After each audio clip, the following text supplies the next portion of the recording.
Hello, Cubs fans, and welcome to a brand new edition of Cubs on Tap. I am Ron Luce, joined by myself here on this Tuesday recap. We all had I think, a well-needed off day on Monday. Not only the players, but us as Cubs fans as well. But before we get into everything, obviously the Cubs lost tonight. We'll get to it. We're hanging in there, though, folks. Happy start to the new week. We didn't get to talk to any of you guys via podcast or via live show since Sunday. So hopefully your week is off to a strong start. But unfortunately for the Cubbies, their week is not off to a strong start. So let's dive into it. The Cubs lose today on Tuesday, June, whatever the hell day of the week it is. I believe it's the 7th. The days all blend together, folks. Let's be honest. But they lose nonetheless 9-3 to the pretty much just as miserable Baltimore Orioles in terms of record. Keegan Thompson finally getting roughed up in this one. It only took until I don't even know what appearance this is for him, but he was 6-0 and had a 1.99 ERA coming into this one. His first loss now of the season balloons that ERA up to 3.17. So that just goes to show how much he was hit around tonight. But let's just talk through the scoring plays here real quick, because things got off to a real good start, right? The Cubs were looking good. First pitch of the game, people weren't even in their friggin' seats yet. And Christopher Morel absolutely nukes this ball into left field. The wall moved back. Let it be damned. It didn't matter. Morel with plenty of juice to get it out in that weird-looking left field now at Camden Yards. And that made it 1-0 Cubbies, and the vibes were good on the top of the first, but back-to-back homers for the Orioles in the bottom of the first made things interesting.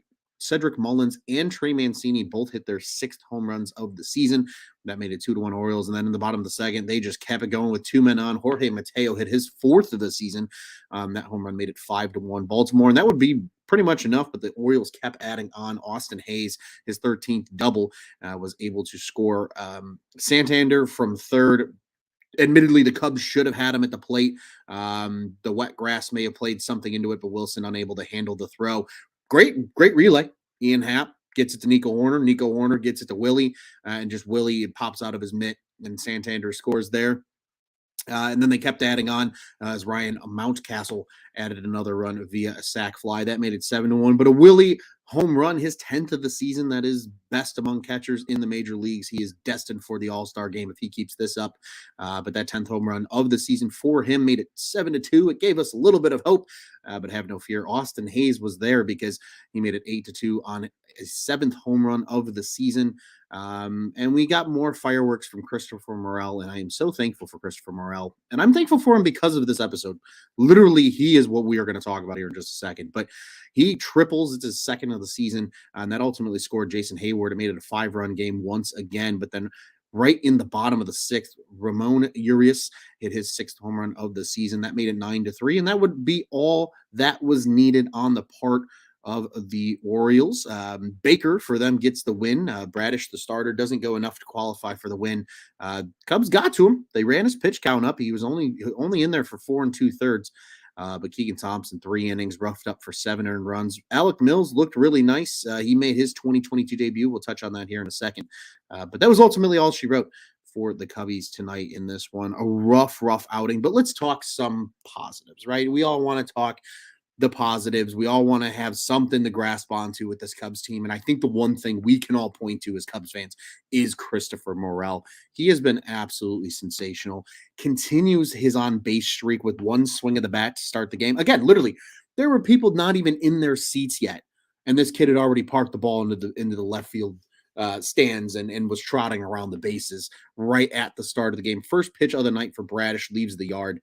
And he is just the spark plug this team needs. They showed the leadoff numbers since he's taken over, on the broadcast tonight on Marquee Sports Network. And they literally went from like the 24th ranked on-base percentage for a leadoff hitter, the Cubs, before Morel was called up, or at least put into that position. I think he played only 1 or 2 games before he got moved up to the leadoff spot. And then since then, they're like 6th or 7th in baseball. I mean, they're top 10 in baseball since then, just because of how good Christopher Morel has been. He really is kind of the engine that gets this team going right now. I love the 1-2 combination of him and Wilson Contreras at the top of this lineup. It makes things really interesting. It makes things really exciting. But Morel, again, just continues to get it done with the bat. And sure, he's made his mistakes and he's going to make rookie errors. And right, we're going to see that. That's growing pains. And I think we're all accustomed to that with Cubs rebuilds. We watched it. Any Cubs fan that sat here from when the time that Theo and Jed took over as the new regime to the time the Cubs won the World Series, there was a lot of growing pains for these Cubs prospects. And we're seeing kind of that second wave of that now in a lot of our kind of Cubs fandom life cycles, I guess, for lack of a better term here. But he has just been such a bright spot. And he's so much fun to watch. Everybody talks about it, right? It's the energy, it's the teammate that he is. He plays multiple positions. But just when you have a guy like that can take the first pitch deep, it makes such a difference for your ball club. It gets you going, right? We all remember 2015 and 2016. You go, we go was Dexter Fowler's mantra. When he was hot as a leadoff hitter, the Cubs offense was dominant. When they were cold, sometimes it meant Dex wasn't getting on base. Obviously tonight was not that case at all because Morel was pretty much the only good hitter the Cubs had all night. Willie obviously contributing with his 10th of the season, but man, he is the lone bright spot right now, I think, on this Cubs team for a lot of people. I'm not saying in general. There are certainly other bright spots that people can kind of grasp to, right? We've talked about it here on Cubs on Tap. You've got Nico Horner. You've got, Keegan Thompson prior to tonight's start. You've got Caleb Killian, who we got to see over the weekend. Like there are some bright spots that we can all grasp onto, but certainly on a night in, night out basis, it really feels like Christopher Morel is that guy. And it makes it so much more fun to watch Cubs games when Christopher Morel is on the diamond and in the outfield or wherever the hell he's playing. I mean, he can play all over the place, and it makes it so much fun to watch when he's getting things done. But 21 straight games now for him with a non-base streak. That is second best in baseball to start a career since the year 2000. The only player that has a better on-base streak to start a career since the year 2000 is current Minnesota Twins manager, which is probably what a lot of people know him for. But I remember watching this guy play center field down in Tampa Bay, and that's Rocco Baldelli. He has a 24-game hit streak, which, son of a bitch, it really feels like Christopher Morel is going to keep that going and really have a chance here to ultimately at least surpass that streak. I don't know if he'll hit the all-time record. That would be absolutely banana lands if he did. But again, he's giving this Cubs team hope. He's the appetizer, right? Juice and I have talked about it. Joey and I have talked about it. Juice and Joey talked about it. We've all talked about it here at Cubs on Tap. He's kind of the appetizer of what's to come. We saw it with Killian, and there's guys coming, and that part's exciting. And at the same time, there's a lot of frustration. I feel a lot of that. Saw a lot of that on Twitter today. I think when the lineup came out, a lot of people frustrated with Jason Hayward and things like that. But grasp on to Christopher Morel, ride the train, enjoy it. He's fun to watch. And again, him and Wilson at the top of the lineup are pretty dangerous for this Cubs team. And at least they make it worth tuning in on a night in, night out basis for Cubs baseball. So Christopher Morel gets the job done. 2 hits for him tonight. Quickly, just his numbers now for the season. 21 games, obviously, for him, 84 at-bats officially, 16 runs scored, 25 hits. He has 6 doubles, 2 triples, 3 homers, 10 ribbies, 11 walks, just 21 strikeouts, which when you really consider that, that's not terrible. 6 stolen bags, and he's slashing 298, 381, 524. That's good for a 905 OPS, and that's by far the best OPS on the Cubs roster. Sample size be damned. He is really the Cubs' best player right now on a night in, night out basis. Willie is probably a close second, and then I would argue probably Ian Happ is a close third in terms of the bats, and just where guys are offensively. So you got to love Christopher Morel. He got the job done tonight. Like I said, 2 hits, 2 ribbies for him. He scored a run of his own in his 5 at-bats. You'll love to see it. Just unfortunately, the rest of the bats couldn't get it going. 7 total hits as a team tonight. Happ had 1. Schwindel got 1 kind of in garbage time late in the game. Hayward had a hit and 2 walks. That's me checking if the sky's falling. Sorry for the brief pause if you're listening on podcast. But Horner also had a hit. Contreras, obviously, with the home run as well. He also took a walk, and then they subbed him out for PJ Higgins, which was smart. Save Willie's legs. There's no need to leave him in there when they're getting blown out like that late in the game. But this Orioles team is weird, and it was the long ball. It was the long ball that did all the damage. Keegan Thompson ultimately giving up 3 home runs tonight. All 7 of his runs he gave up were earned. He only walked 1. I mean, he was fine in terms of not walking guys and just letting free runners on, but he just got in, really didn't even get hit around that badly. 5 hits only to equate that 7 runs, but the 3 home runs really killed him. As I said, that ERA balloons up to 3.17 now on the season for Keegan Thompson. But let's talk Alec Mills. I think Alec Mills is certainly worth diving into a little bit in this game because for those that maybe were like, oh, yeah, I haven't seen Alec Mills in a while, he made his 2022 debut tonight. He started the season on the IL, was dealing with some injury issues. Now he's back. He gets activated today on Tuesday and gets used right away. They said he was going to be available out of the bullpen, and good thing he was because they needed him. He goes the 5 innings, which is pretty in line with what he's been doing down in Iowa in his rehab starts. Only gives up 4 hits, the 2 earned runs, both earned runs effectively coming off the home run ball. He gave up 2 homers as well, just the 2 solo shots, but only 1 walk for him as well, and 6 strikeouts. So not a bad line for Mills in this one. Arguably, again, you know, 20, hindsight being 2020, you take away Keegan's outing. Mills really solid out of the pen. And it's good to see, right? This Cubs team needs depth. They need pitching depth and they need it bad. They need guys like Killian to be ready probably later in the season. Wade Miley's hurt. Drew Smiley's gone for who knows how long. They really need this depth. So it's good to get a guy like Alec Mills back. It sounds like Wade Miley's on the horizon too, which is huge. But Alec Mills is the type of guy that he's so valuable to have to this team. Sure, he doesn't throw the hardest. He's kind of a goofy looking dude with the specs, but that's why he's fun. That's why we love him. And this is just a guy that gets the job done. He's just reliable. Sure, he's not gonna, blow you away. He's not gonna throw 97. He's not gonna strike out 12 every time he goes out there. But just again, super consistent, gives you a quality outing every time he goes out there on the mound. And you get that back. Don't be surprised if he gets a spot start here soon. I mean, they have a lot of baseball coming up over, the next week to 2 weeks. Obviously, they have an off day again on Thursday. They just had the off day on Monday, but an off day on Thursday before they start a series with the Yankees. And then from there, 4 with the Padres at home, 3 with the Braves at home, 4 on the road against the Pirates, and then 3 on the road against the Cardinals before their next off day, which doesn't come until June 27th. So a lot of baseball coming up. And if this rotation continues to struggle staying healthy, they've gotten away with it, being able to move guys around and, brought up guys like Matt Schwarmer, who's done great, and they were able to spot start Killian and things like that. But you're really going to need a guy like Alec Mills during this stretch of baseball. So good to see him come out, have a strong outing in his first outing at the major league level for 2022. Again, the 5 innings, only 4 hits, only 2 earned, only walks 1, very solid. And he gets 6 Ks. You love to see it again out of a guy that doesn't necessarily throw hard, but his speed discrepancy between pitches is incredible, right? He throws like a 91 mile per hour fastball. And then he's got that wicked, it's almost like a slider curve. It's kind of a slurve looking pitch, more of a slider, but it tops out at like 76. I mean, that's just such a huge difference.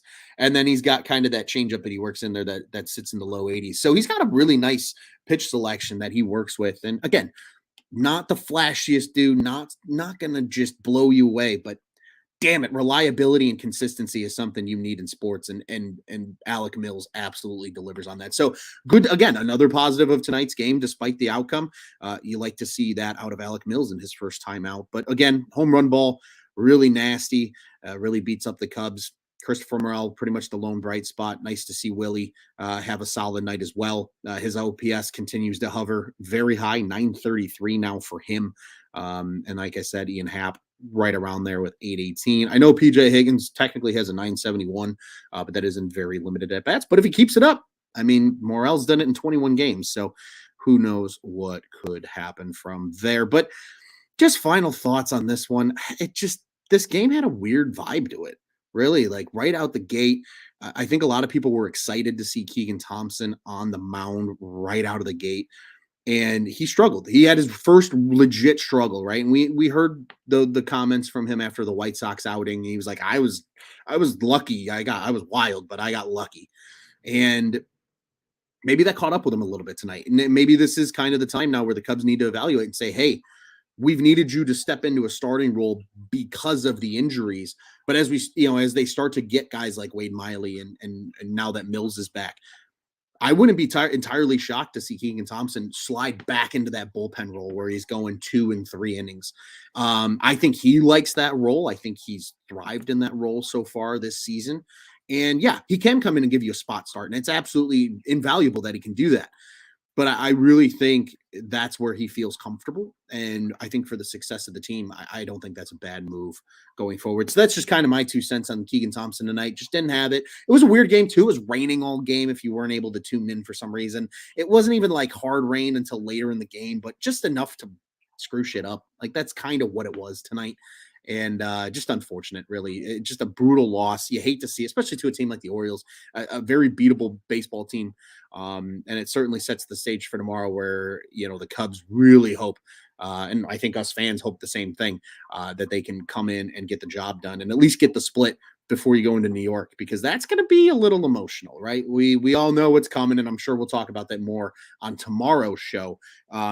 But obviously the Cubs are going to visit not only the best team in baseball, the New York Yankees, but Anthony Rizzo's New York Yankees. And I know that's going to tug on a lot of heartstrings, probably will tug on mine as well, because we all know what Anthony Rizzo means to the Chicago Cubs. But we took our positives away. We got Morel, we got Mills, Willie hitting his 10th tank of the year. Outside of that, not a lot of great things. So we put this game behind us as Cubs fans. Hopefully the Cubs do the exact same, and we will look ahead to tomorrow here. In just a second, I do want to address a comment here in the comment section from our buddy Scott Crawford, our boy on Twitter. He is at Scott. Correct me if I'm wrong, sir. Scott C. from Iowa, right? I believe is your Twitter handle. But Spin Zone, Nelson Velasquez, 2 dingers tonight down at AAA Iowa. You do love to see it. We were all very excited to see him come up on Memorial Day. He got his debut, got 2 hits in those games. Cool. Hysterical. They were both infield hits nonetheless, but good to see Velasquez just continuing to get better. Again, the better these kids play in the minors, the better it serves them when they get to the big leagues at some point. And there's a very good chance we see Velasquez again this year. I don't think that, Memorial Day doubleheader is the last we see of a guy like Nelson Velasquez. He's probably going to be back with this team, especially post-trade deadline, but maybe even sooner if injuries continue to pile up. Seems like this Cubs team's starting to get a little healthier now. Obviously, reports of Jonathan Villar is going to be back soon. David Bodie might finally make his 2022 debut. Again, take that for whatever it is, but the Cubs are getting bodies, and they're going to have a lot of interesting roster decisions to make as well. And I know Cubs on Tap contributor, our boy Tyler at Teddy Freddy 270 on Twitter said it very well on Twitter tonight. Said if Christopher Morel gets optioned, we riot. And I agree. I think he's the lone bright spot on this team right now that at least is a valid reason. Him and probably Wilson Contreras and the consistency of Ian Happ are probably the 3 reasons that I tune in on a nightly basis outside of obviously Cubs on Tap. Don't get us wrong. We got to bring you the good stuff here at Cubs on Tap, but those guys at least give you something to be excited about on a night in and night out basis. So again, Cubs lose 9-3. Put it in the rearview mirror. It's done. It's over with. And we look ahead to Wednesday. And Wednesday's game, real quick here. On Wednesday, June 8th, the Chicago Cubs are back in Baltimore, Maryland at Oriole Park at Camden Yards. Face off with the Baltimore Orioles at 7:05 Eastern Daylight Time. So that's for my boy Juice over in South Bend. But it'll be a 6:05 local time start for those in the Central Daylight Time Zone. You know the drill. You can listen to the game, 670 The Score here in the Chicagoland Marquee. You can watch on Marquee Sports Network. And if you are somehow in the Baltimore area and you're a Cubs fan and you're listening to us, you can catch that game on 98 Rock FM and WBAL News Radio AM FM. And then you can catch that on Orioles MASN 2 tomorrow. I'm assuming that is Maryland Area Sports Network, and that is the second channel there. So just like our NBC Sports, 201 for those that are Xfinity subscribers in the Chicagoland area, you know exactly what I'm talking about. That's where you can catch it for then. Pitching matchup tomorrow, kind of an interesting one. Love the guy that's going for the Cubbies. It is my boy Marcus Stroman, the right-hander, 2-5 on the season, 5.32 ERA. Again, that got really inflated because of that Cardinals start. He had brought that all the way down below 4 because he was really good for 5 starts, people. He was getting in a groove. I'm going to resurface that rant if he shoves tomorrow. I just hope everybody understands that. If you listen to Cubs on Tap and you know the rant I'm talking about, that is going to be all over my social media on Thursday. I am going to be unbearable if Marcus Stroman comes out and shoves tomorrow. Absolutely unbearable. So just be prepared. I'm just giving you fair warning. If you're on the Stroman train with me, I hope you enjoy it. If you're not on the Stroman train with me, good. I hope it's miserable for you. That's the entire purpose. Again, if it offends you, it was meant for you. that's the purpose of that. But nonetheless, it is Stroh on the bump for the Cubbies tomorrow, and it is right-hander Jordan Lyles on the bump for the Baltimore Orioles. He's 3-4 on the season with a 4.50 ERA so far in this one. Not many Cubs have actually seen the only Jordan Lyles. As a matter of fact, the only guys that have more than 4 at-bats against him in their career are actually Wilson Contreras and Jason Hayward. And fun fact, Willie and Jason like hitting this guy. Jason Hayward's got a 500. He's 4 for 8 with a home run in the 8 at-bats against him lifetime. And for Contreras, 571 average and 7 at-bats, 2 homers, 5 ribbies against Lyles. He really likes to hit Jordan Lyles. So hopefully Willie has a monster day tomorrow. Had a home run today. Hopefully he keeps that going, gets number 11 tomorrow. But a lot of guys on this Cubs team have never seen Lyles. I think Christopher Morel is always a good bet, if we're being entirely honest as well. And then on the other side, a lot of these guys for the Orioles have seen Marcus Stroman. A lot of that because he was in the AL East for so long. And if we're being entirely honest, a lot of these guys were on the team when Marcus Stroman was still pitching in the AL East.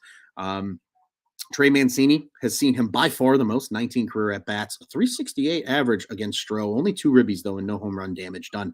Actually, of the active roster, only Robinson Chirinos, Cubs legend, has a home run in 4 at-bats, and that's actually his only hit against Stroman in his career. So that is where it's at, and yes, thank you, Scott. Get them all. Don't hold back. I will not if Stroh comes out and deals tomorrow. But a quick preview for tomorrow's game. It just, again, this is a rebound game. Get a win. You got an off day ahead of you on Thursday. You get to go to New York. I'm sure the guys will be able to, hang out around, New York City on Thursday and taking a little bit of an off day. I believe, and I'm checking here. Yes. And Friday's game is a night game too. It's a 6:05 game. So you have plenty of time to rest in between tomorrow's game and Friday's game against the Yankees. Just come out, get the job done. Hopefully Stroh comes out and gives a quality outing and the bats come alive just enough to get the W. They don't need to be perfect. They don't need to go off for 10 runs, but just come out, get 4, 5, maybe 6 runs. Again, this team's record when they score 4 to 5 runs versus when they don't is night and day. Come out, get that magical number 4, give Stroh some run support, play good defense behind him, and there's a real good chance Cubbies are walking out of here with a win tomorrow. They'll take a series split at this point in the season. And then again, you get a big off day, and then you go into that series with the Yankees over the weekend, which who knows? It could go very poorly or it could go surprisingly swell. I think we all lean toward the former more so than the latter, but ultimately we will see how that goes. Also, just a quick, this is kind of housekeeping stuff at this point as I start to close down the show here, but just as an FYI to everybody, Cubs on Tap, we will be a little irregular next week, so just want to give everybody a heads up. Some scheduling conflicts, people being out of town. It's kind of that time of the year. Unfortunately, we just happen to have 2 guys, me as one of them, so you can blame me, being out of town next week at the same time. So we'll still have a couple of shows. Don't get us wrong. We're not totally going ghost on you here over the next, 14 days or so. But just note we will be a little irregular compared to our normal schedule. But with that Pirates series is where we'll really start to pick things back up with normal timing. So just bear with us. And again, we always appreciate you guys listening. So it's only right to keep you all in the know. But before I get out of here, ladies and gentlemen, I do want to remind you Cubs on Tap is the official Cubs podcast of the On Tap Sports Network. You can check out all of our great work over at ontapsportsnet.com and at On Tap Sportsnet on social media. You can follow our pod-specific accounts here for Cubs on Tap. We are on Twitter and Instagram at Cubbies on Tap. That's Cubbies. I am at Loose on Tap on the Bluebird app. You can follow all the other great contributors here at Juice on Tap, at Joey Knows Nothing, and that ends in IN because that stands for Win Baby. At Teddy Freddy 270 and everybody else that contributes to Cubs on Tap here at On Tap Sportsnet. You know the drill. Bears, Bulls, Blackhawks, we've got it all. Yes, Cubs fans, we all have friends that like the Southsiders. Send them to our friends over at Sox on Tap. They do a great job covering those guys on the South Side as well.